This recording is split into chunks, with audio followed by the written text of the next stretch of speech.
My name is Olivia.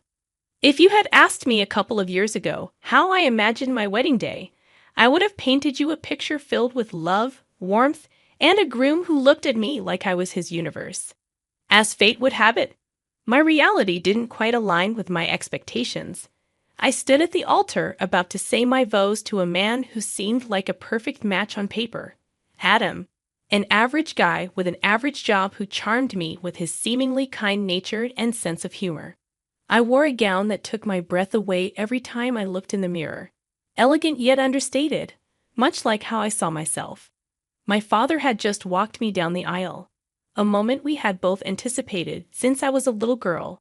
He kissed me on the cheek and took his seat next to my mother, who was already wiping away tears of joy. I turned to look at Adam.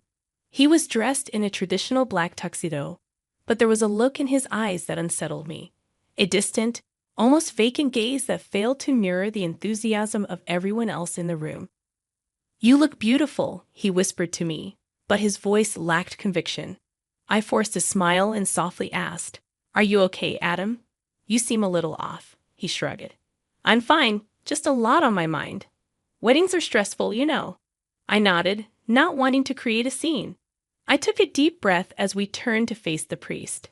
The ceremony began, and my mind started drifting despite myself. Was I making a mistake? Was the subtle tension in Adam's voice a prelude to a life of hardship and disappointment? As the priest spoke, my mind was awash with questions I couldn't answer. "Do you, Olivia, take Adam to be your lawfully wedded husband?" the priest intoned. "I do," I said, my voice tinged with hope that perhaps this was all a figment of my overactive imagination. "And do you, Adam, take Olivia to be your lawfully wedded wife?" There was a brief pause. The congregation held its collective breath, and for a moment, I saw my life flash before my eyes. Finally, he responded, "I do," but the words seemed to stick in his throat. The priest announced, "You may now kiss the bride." As our lips met, the room erupted in applause, but I felt a strange emptiness. Something was amiss, and I couldn't quite put my finger on it. The celebration moved to the reception hall, filled with laughter, dance, and toasts to a happy life ahead. Yet, amid the clinking of champagne glasses and well wishes, I couldn't shake the feeling that the man I had just married was a stranger to me. We mingled with guests, smiling for photos, but every time I glanced at Adam, he seemed lost in thought. "What are you thinking about?" I finally asked him as we sat at our head table. "Nothing much, just a lot to process, you know," he replied, dodging the question once more. That night, as we drove away in a car adorned with just married signs and tin cans rattling behind us, I looked at my new husband.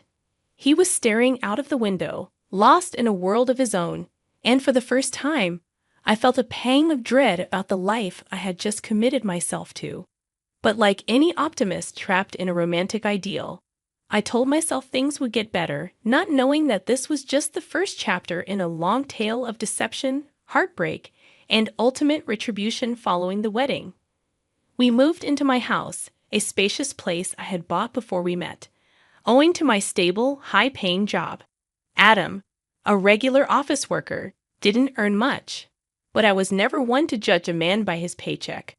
My philosophy was that love and compatibility mattered far more than financial equations. For a while, everything seemed to align with that utopian belief. Initially, Adam seemed like the perfect partner. He was affectionate, at least superficially, and took an active interest in my work, asking how my day was and even surprising me with dinner once or twice. But as days turned into weeks, the veneer began to wear off. "You're late again," I would remark as he stumbled through the door close to midnight, his breath reeking of alcohol. "Yeah, the office is getting hectic. You know how it is," he'd reply, avoiding my eyes as he quickly made his way to the bathroom, presumably to wash off the evidence of whatever he had really been doing. It was the 5th time he'd come home late in 2 weeks, and this time he looked particularly disheveled. I decided to probe a little deeper. "Adam, is there something going on at work? You've been coming home late so often. I'm getting worried." He sighed as if annoyed by the question. "Look, Olivia, you wouldn't understand. It's office politics, meetings, deadlines. Don't stress over it. His dismissal didn't sit well with me. I have deadlines too, you know. I manage a whole team, but I still try to maintain a balance. Isn't that what we should both be striving for? Adam rolled his eyes. You're making a big deal out of nothing. Just let it go. The word nothing echoed in my head, amplifying my growing suspicions. I had always been perceptive, a quality that had gotten me far in my career. I could read people, get a sense of their motivations, their sincerity or lack thereof. That sense was tingling now more strongly than it had on our wedding day, but I chose to suppress it. Maybe it was pride or perhaps a simple, naive belief that love could overcome all obstacles. Whatever it was, it blinded me to the glaring red flags that were popping up around me. The man whom I had allowed to be my partner in sickness and in health was slowly becoming a stranger. His late nights at the office grew more frequent, and so did his irritability. The laughter and easy conversations that had once filled our home were gradually replaced by a tense silence. I found myself walking on eggshells, choosing my words carefully to avoid igniting another argument over the smallest of issues. Our physical intimacy dwindled too. Adam always had an excuse, whether it was stress from work or just plain exhaustion. But the worst part was the emotional disconnect. The man who had once talked about growing old with me seemed increasingly disinterested in even discussing how our day went. I didn't know then what was unraveling before me, but what was clear was that our honeymoon phase had unceremoniously ended, giving way to a harsh reality that I was yet to fully comprehend. When the 2 lines appeared on the pregnancy test, a surge of emotions overwhelmed me. I was excited, terrified, but most of all, hopeful.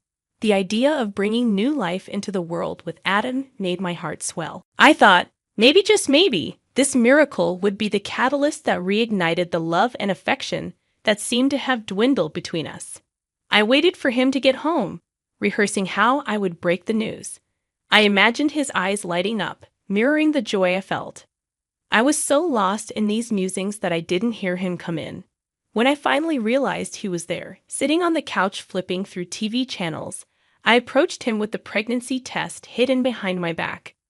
Adam, can you turn off the TV for a second? I have something important to tell you, I said. He sighed and put the remote down. What is it now? With shaking hands, I revealed the pregnancy test. We're going to have a baby, Adam. Actually, babies. The doctor confirmed it's twins. The room fell silent. The expression on Adam's face was not what I had envisioned.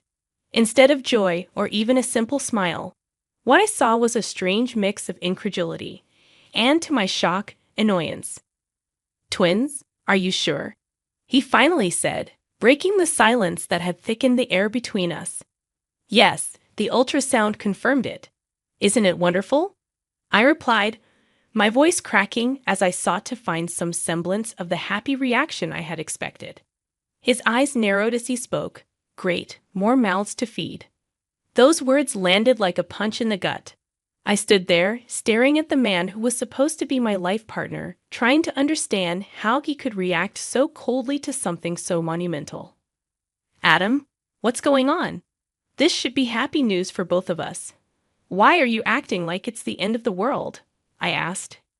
Adam slumped back on the couch, running his fingers through his hair as if weighed down by some unbearable burden. Look, Olivia, this is a big deal. It's not just a happy new situation. It changes everything. I couldn't believe what I was hearing. Changes everything. You make it sound like our lives are ruined. These are our children, Adam, our family. He looked at me, his eyes void of the warmth and affection that had drawn me to him in the first place. I need time to process this, okay? I nodded, the lump in my throat making it hard to speak, as I walked away. I couldn't help but feel that the unwanted miracle of our unborn twins had just magnified the widening rift between us. For the first time, I began to truly worry about the kind of father Adam would be, the kind of family we would become. I went to bed that night, my mind swirling with a storm of uncertainties. The excitement I had initially felt was now tainted by Adam's unsettling reaction. I looked at my reflection in the bathroom mirror, my hand instinctively going to my still flat belly. Am I bringing my children into a broken home? I wondered. That night, I lay in bed, staring at the ceiling, Adam snoring softly beside me, emotionally distant as ever. The enormity of my situation settled over me like a dark cloud, and I found myself questioning not just my marriage, but the life that was growing inside me. It was the miracle I had always dreamed of, but one that had distressingly underscored the disquieting truth about the man lying next to me. The weeks following the revelation of my pregnancy were far from the blissful, love-filled days I had once fantasized about. As my belly grew, so did the chasm between Adam and me. The man who had promised to be my rock, my partner in this incredible journey, was nowhere to be found emotionally or sometimes even physically. As my pregnancy advanced, the housework began to pile up. Floors needed sweeping, dishes gathered in the sink, and laundry formed an untamed mountain. One day, after I'd spent an exhausting day at work, Adam strolled into the living room, kicked his shoes off, and plopped onto the couch. Adam, can you please at least put your shoes away? I asked, struggling to keep the fatigue out of my voice. He scoffed. You're home all day. Why can't you do it? I was at work, Adam, and I'm carrying twins. A little help wouldn't hurt, I pleaded. He looked at me as if scrutinizing my words and then let out an exasperated sigh. Olivia, I don't have time for this. I've got to leave for another business meeting. Another one? You've been away for the last 3 nights. When do you plan on helping around here? I questioned. When you stop complaining, he retorted, grabbing his coat and heading for the door. The days became a series of these confrontations, each one more bitter than the last. His late nights grew more frequent, and when he was home, he became increasingly irritable. Arguments erupted over the most trivial matters, and more than once, he seemed almost disdainful of my pregnancy, as if it was an inconvenience he hadn't signed up for. It all came to a head one chilly fall day when Adam declared that the garden needed cleaning, and it was my job to do it. Despite being visibly pregnant and the temperature dipping, he locked me outside to make sure the work got done. I can't believe you're doing this, Adam. It's freezing, and I'm pregnant. I protested. You'll manage. It's not rocket science, he snorted, locking the sliding door behind him. While I was outside, teeth chattering and hands soiled from the work, I noticed through the window that Adam was packing a suitcase. I have to go on a week-long business trip, he said curtly when he finally let me back in, ignoring my disheveled, frozen state. You can handle things here, can't you? He asked, not waiting for an answer before leaving.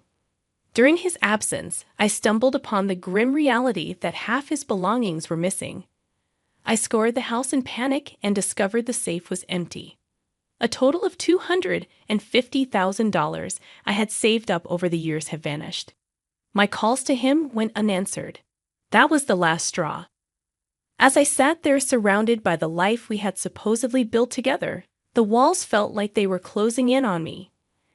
I was overwhelmed by a cascade of feelings, betrayal, hurt, but mostly a simmering, righteous anger. It was time to accept that our relationship was not a two-way street. It was a dead end, and I was the only one who had been bringing anything to the table, the love, the support, and now even my hard-earned money. It had all been siphoned off by the man I had entrusted with my heart. I took a deep breath, steeling myself for the storm that was about to come. It was time to change the rules of this twisted game. It was time for me to take back control of my life, and, more importantly, secure a future for the lives growing inside me. Little did Adam know, he had just ignited a fuse, and I was about to explode in a way he never saw coming. As the week crawled on, each day felt like a lifetime. But I wasn't idle. I was plotting. Adam had taken advantage of my love, my trust, and my resources. He had turned his back on me at the most vulnerable point in my life. But he'd forgotten one critical thing. I was his boss's daughter, and he was still on the company payroll. I arranged a meeting with my father and walked into his office with a file of evidence I had collected. Late-night texts with unidentified numbers, receipts for luxury hotel stays when he was supposedly working late, and most importantly, bank statements that highlighted the missing $250,000. Dad, we need to talk about Adam, I said, my voice steady despite the turmoil within me. My father looked up, concern etching his features. What's going on, Olivia? I handed him the file. He's been cheating, lying, and he's stolen from our safe. He can't continue to work here. My father leafed through the papers, his eyes narrowing with each page. This is serious, Olivia. Are you sure about this? I've never been more sure about anything. He needs to go, Dad, not just from my life, but from this company. My father sighed, his hand rubbing the bridge of his nose. All right, I'll handle it from here. He won't set foot in this office again. Thank you, Dad, I said, feeling the first wave of relief wash over me. The next part of my plan was to secure my financial and legal standing. I contacted the police and formally reported the theft. I knew it would be a long process, but the wheels of justice were finally in motion. When Adam returned a week later, drunk and in the company of a strange woman, I was ready. The house was locked, and I had packed his remaining belongings in a box that sat outside the front door. What the hell is this, Olivia? He yelled, banging on the door, his words slurring. I'd opened the door a crack, not allowing him to enter. It's over, Adam. You're fired from your job. I've reported the theft, and I want you out of my life. His eyes widened in disbelief, quickly turning into fury. You can't do this to me. Before I could react, he punched me in the face. Pain exploded across my cheek, but it was overshadowed by a surge of adrenaline and resolve. That's assault, Adam. Another charge to add to your growing list, I said, my voice steady despite the pain. His face paled, realizing the gravity of his actions. You're going to regret this, Olivia.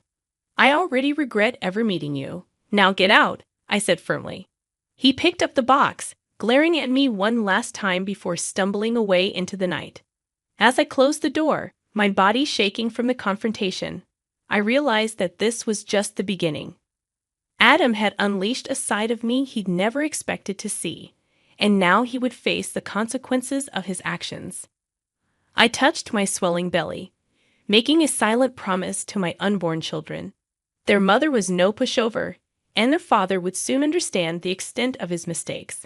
Revenge had only just begun, and I was far from done. I had the law on my side, a supportive family, and a fierce maternal instinct that would stop at nothing to protect my future world.